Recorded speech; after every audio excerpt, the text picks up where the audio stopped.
Hey everyone, this is Ben Mosior from the Hired Thought podcast. This conversation is with Andrew Clay Shafer, and he and I got together back in March of 2020 to do a little bit of discussion around kind of context of transformation. But turns out that was also right around when the pandemic, the COVID-19 pandemic, was starting to really take hold in the United States. So this episode is a bit of a reflective moment in an otherwise chaotic circumstance. Andrew's been kind of a role model for me with organizational transformation, and he's given a lot of really good talks that I highly recommend. I'll put those in the show notes. If you like what you hear today, definitely go check those out. And with that, we'll kick things off.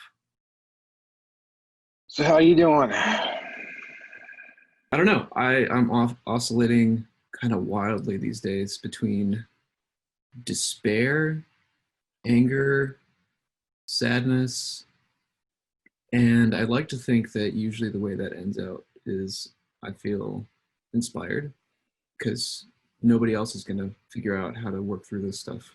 So, I don't know. I'm in it for the long term. See you in 2 years. Yeah, I think reality is going to be significantly reconfigured in a matter of months, which is we're in a moment in time where by circumstance, most of the world is being forced to have this shared experience. Uh, as horrible as it might end up being by the end of it, but we're like forced to confront it. It's basically you have kind of operational posture about proactive prevention, and then you have the reactive incident management.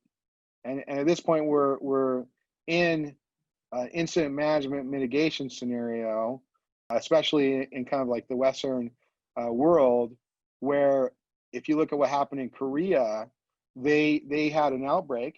They definitely had infections and they had some deaths, but because of their posture with respect to outbreaks in near memory, they're 18 years removed from SARS outbreaks, going back to 2002. They were able to activate this kind of preemptive, proactive response, which was predicated on thermal checkpoints, fever clinics, and forced isolation so that they could remain in a bit more kind of normal operating structures and functions than I think you're going to see in most of the Western countries. Yeah, so they had the sensitivity to the narrative around SARS, so they were able to anticipate another situation like this. And frankly, we were able to anticipate this as well. It's just we cut off the heads of the organizations that were supposed to do that. Now, one might say that in the United States, who knows whether or not, even if those organizations were fully functioning, whether or not we would have been effectively able to deal with this like federalism thing, right? Like states are still states. I kind of view the United States more like an EU-like entity. And so what do you think? There's a decentralized versus centralized response thing here, and there's a problem of collectivism versus individualism. I How? almost think the second is more important. And if you look at what's happening in Europe, they weren't any better prepared from a pandemic prevention proactive perspective to do this or handle this any more than the US was.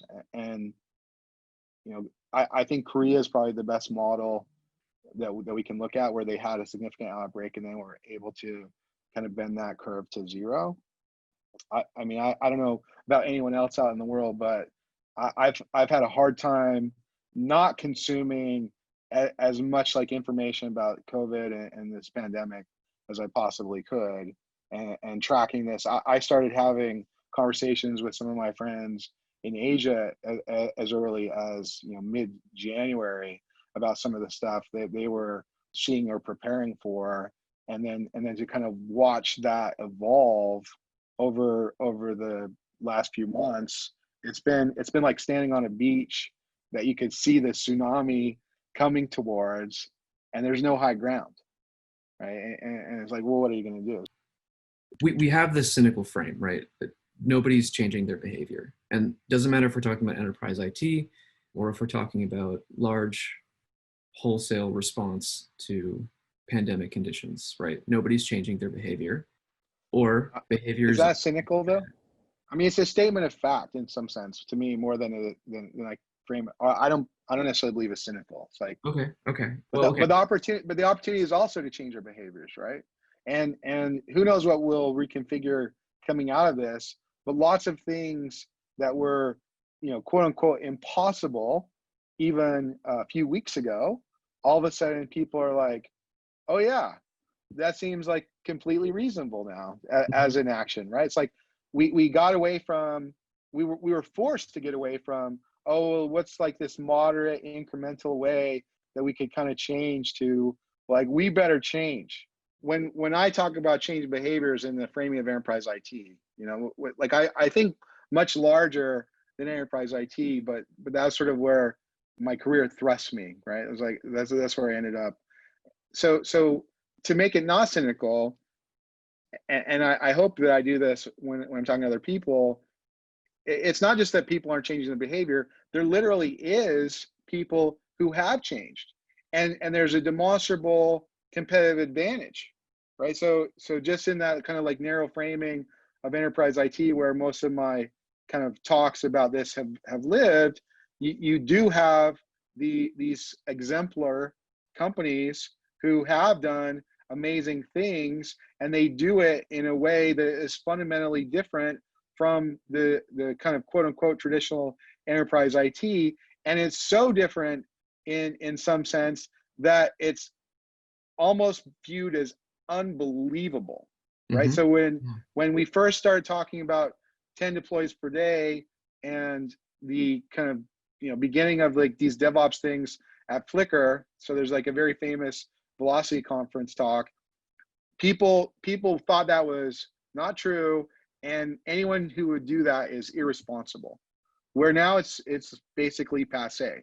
So it's not that people aren't changing, it's just like how fast can you take advantage of new information to catalyze the change Mhm. that is demonstrably and provably uh, better for all these other reasons, right? So if you want to play a new game, if you want to get into the Pareto inefficient thing, it's basically showing you, here's this way that you could get things to be better for yourself, and nothing would be worse for anyone if you could simply change X, Y, and Z. And Okay. and and that's being thrust upon all of us right now.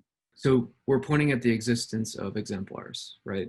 We're pointing at the Netflixes of the world, what have you, and South Korea. exactly, yeah. But it doesn't do anything for us to now say that South Korea exists. We are here though.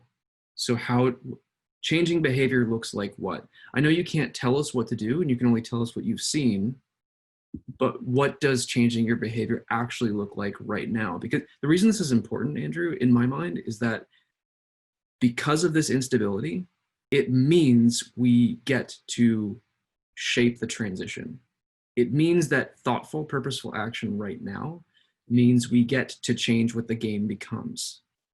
Now, whether or not we take agency in that process is a different question. Whether or not we have the knowledge and the skills to do that is another question. But the existence of exemplars, I mean, maybe that gives us a desirable future state, but what are we literally doing now? So I think I understand the framing and the question, and we're trying to take this. I think that in some ways it's not the right way to frame it in the beginning, but I like how it ends. And the reason I say that is we're actually in the incident right now, Yes.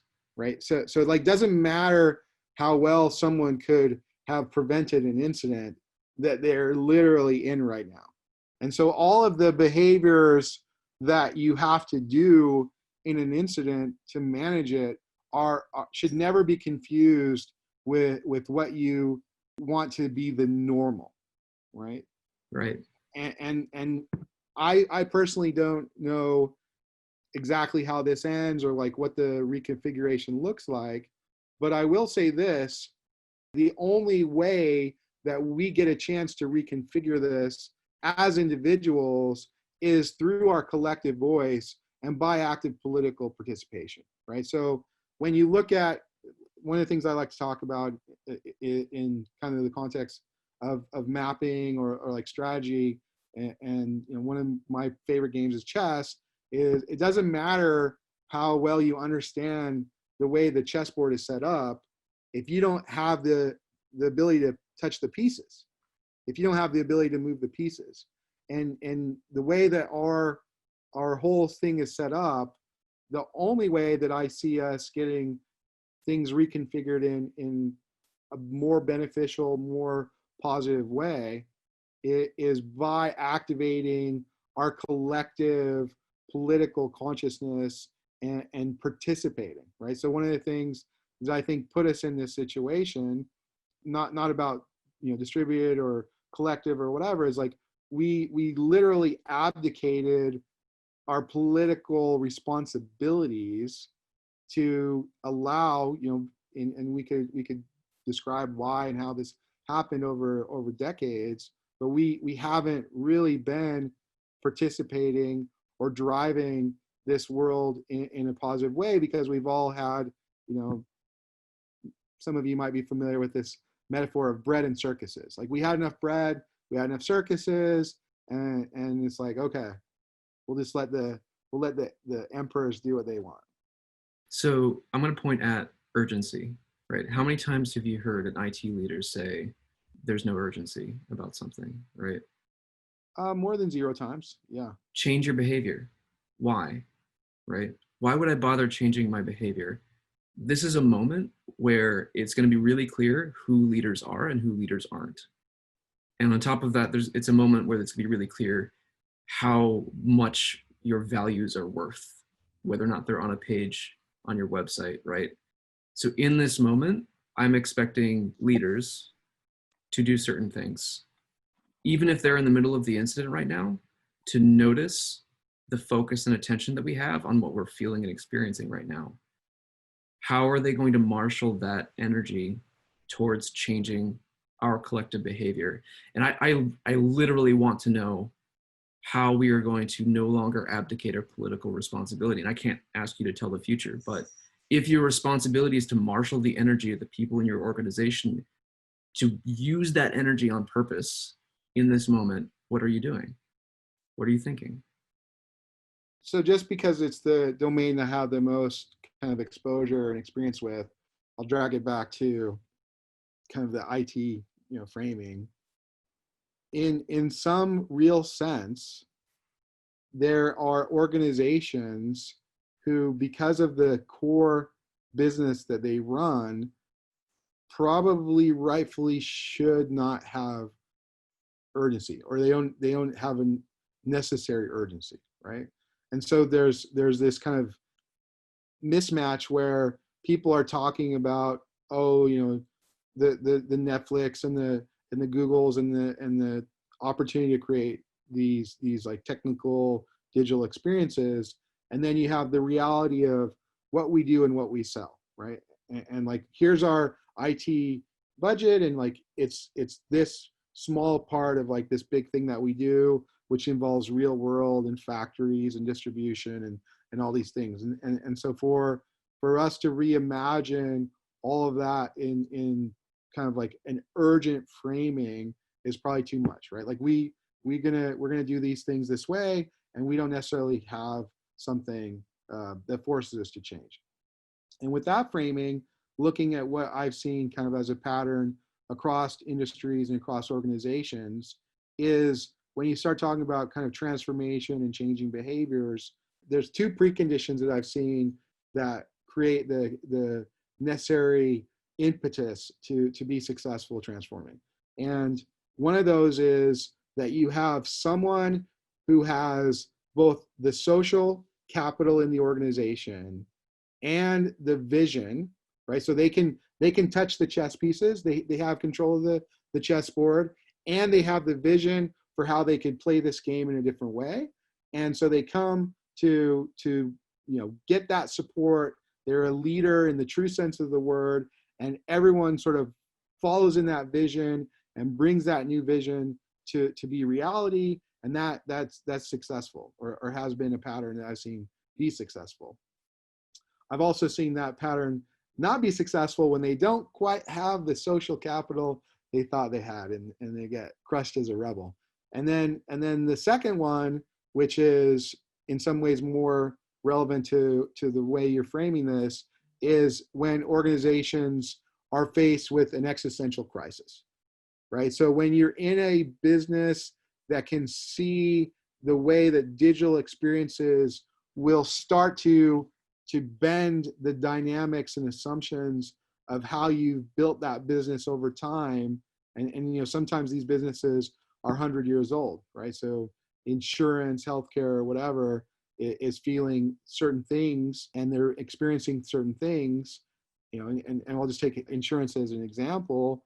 Insurance is basically kind of having a pool of money and being able to build models and do math, and then like you sell this thing, and it's not that it's ever been really that differentiated, but you have this distribution model, and these sales models that allow you to do that. You move into a modern situation.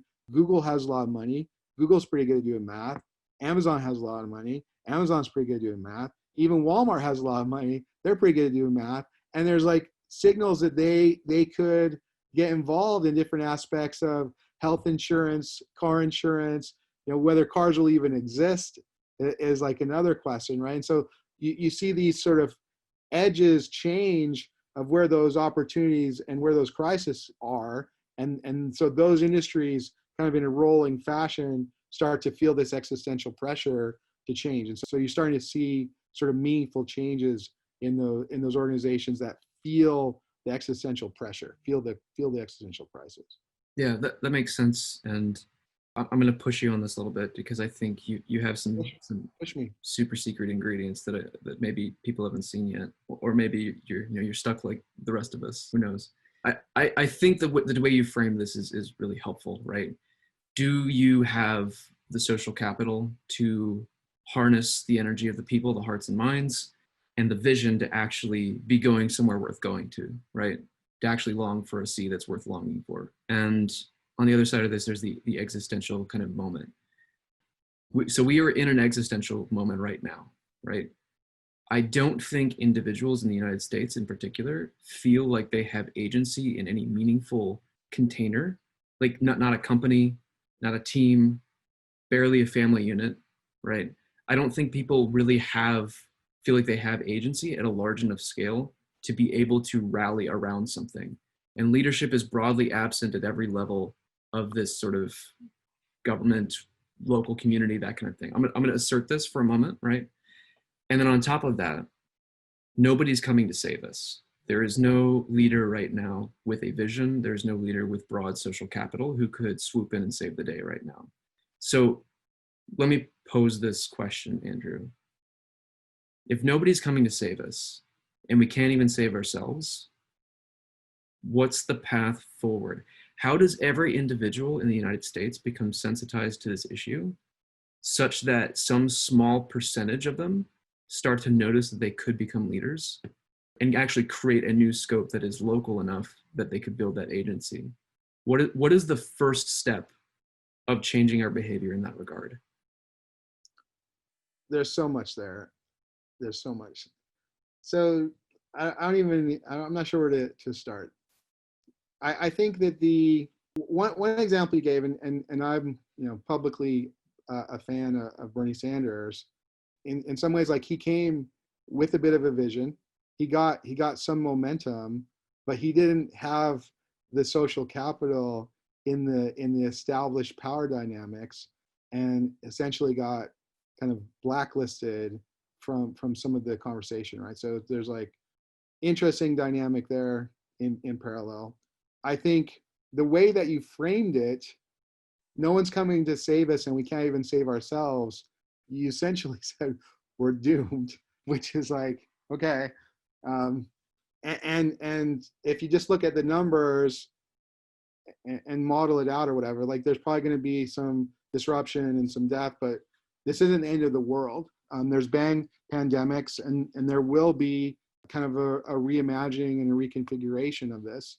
And going back to this sort of political civic duty, the whole idea, philosophical idea of a functional democracy, in my understanding and opinion, is sort of predicated on activated, educated participation. Okay, so what are the conditions for activated, educated participation? Well, I'm not sure there are conditions, and in some sense, I would say that a lot of what we consider modern quote unquote experiences is in some ways maybe not by design, but certainly by function, taking us away from activated, educated participation, right? So it's like the bread and circuses. So the way that I would hope that people start to think about this, and I wouldn't consider myself a greatest example for my whole life, but I've become more and more understanding of the political process and trying to be more and more active.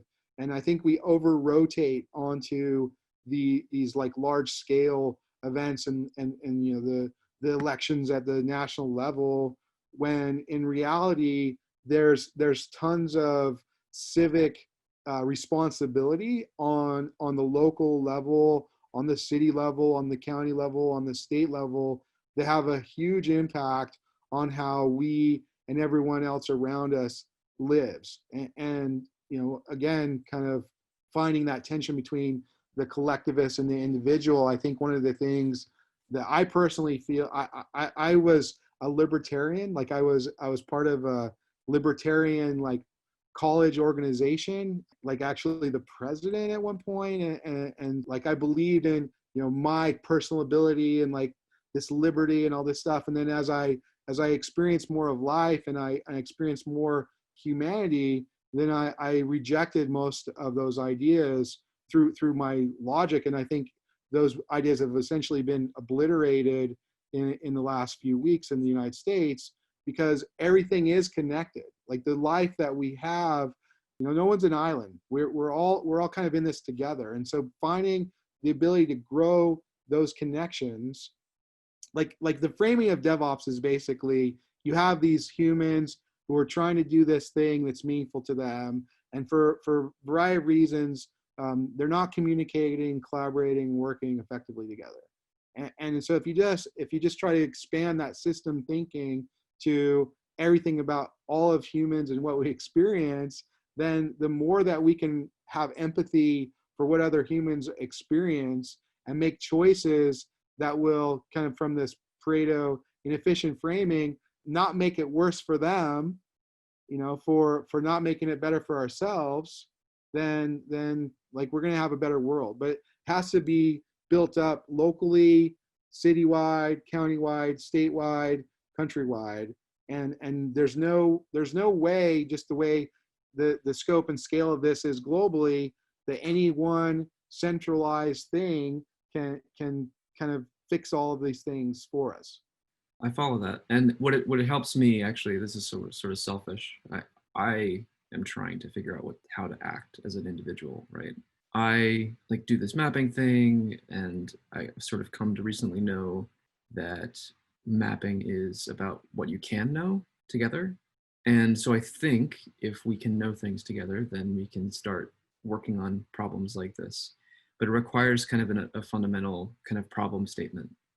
And look, I'm not actually saying that we're doomed, because if we don't have agency to actually act now, and nobody's coming to save us, what this is an extraordinary opportunity. Millions of people are going to die, right? That's just the frank truth of it. And this is an enormous opportunity for us to do better things.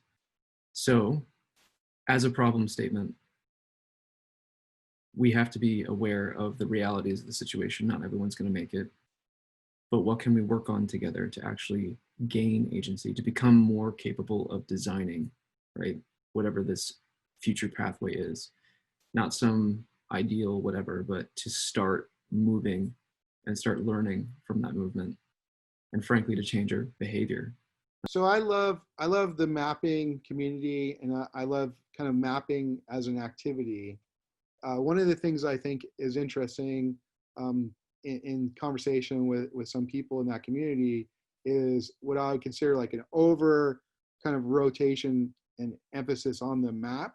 And like that information and having that shared information is interesting, and kind of like so that's like a sensor, but you need to activate something. You need to take the actions. You have to do something. You have to do something. And, Yes. and so like that's where I think there's a huge opportunity is taking the information, and I'll go back to the chess metaphor. Like if you have the perfect understanding of the best move, but you can't make it, then like it doesn't matter, right? Yeah. So what we can do with this shared information is hopefully build coalitions of not just understanding, but coalitions of action that can start to make meaningful things happen. So Excellent. getting to the point where we all agree there's a problem is one thing. Getting to the point where we all agree that if we could, move this one, dynamic component, whatever, in a certain way is another. Then being able to actually move it is where the magic happens. And I think that's like a huge opportunity, but also I don't want to minimize what some of those challenges are going to be when you look at the larger power dynamics. I believe that the mapping community right now, it's young, but it is a little bit over-indexed on people who are sort of enjoying the theoretical understanding of mapping as a thing, and like the knowing is the satisfying part for them, and that's fine, but it's not actually going to change anything. So what I'm trying to do right now, and this is like a little impromptu plug, is I'm trying to create space for people to play and work together in order to do things. So for listeners at home, if you like worthy mapping, if you like working on problems and actually turning it into action, then we're running events every week at learnworthymapping.com/events. Come learn mapping, do group mapping sessions, work on things that matter, and then do stuff. Do things. You're going to mess it all up, and that's going to be fine, but do things. Change behavior. I think this is how we turn knowledge into action, is by actually putting it into the world. I don't think we're doomed, right? I do think we have a tremendous opportunity right now, and I'm grateful that you've helped frame the problem. Hope is the kind of thing that gets us through situations like this one, but it also can preemptively destroy our ability to stay for the duration, to stay engaged. And I want us to be thinking about hope in terms of what the next 5 to 10 years look like, and not what the next 2 to 3 weeks looks like. So, Andrew, I want to ask you, what right now is giving you the most hope? Interesting framing. I have 3 kids, and I'm in a place that I'm pretty far from real community spread at this point.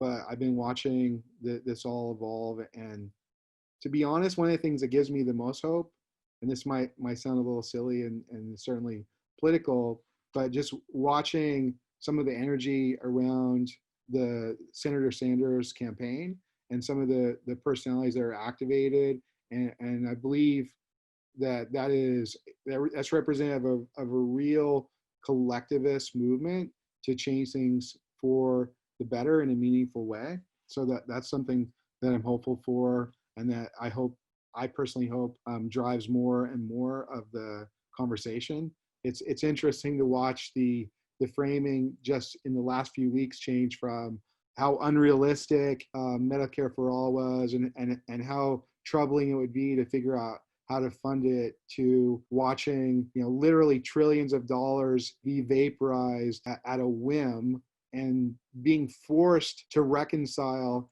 how healthcare for any individual is impacting the healthcare of every individual.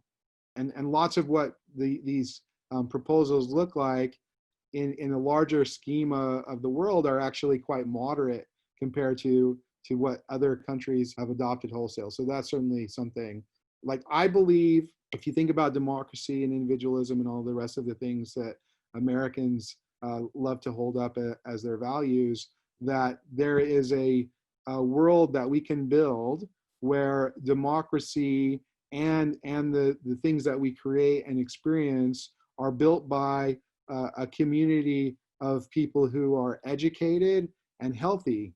So I hope that we can reimagine a society where the foundation of economics is predicated on an educated and healthy group of individuals that not necessarily are completely collectivist. Like I enjoy being individual. I enjoy having some measures of freedom, but I'm I'm empathizing with the lowest and the highest members of our society in a way that I'm willing, like I would fund, tax the crap out of me, like healthcare for all, and like educate everyone. Like why would you, if you're moving into a world where you actually believe knowledge work matters, and this kind of work matters, why wouldn't you want the most educated people to be the ones driving that? We live in interesting times, and the reality is that the historical moments, if you go back through time, we read about them far removed in time. Most of them probably were not very pleasant to experience firsthand, but humans have gone through bad things before, and we have some measured capacity to be resilient and reimagine lots of these things. So what we have basically taken for granted as realities about economics, as reality about money, currency, ownership, all of these things are social constructs. There's no objective truth to the majority of those things. And we are kind of at a unique time where we could potentially reimagine aspects of that in a way that's beneficial for all of us.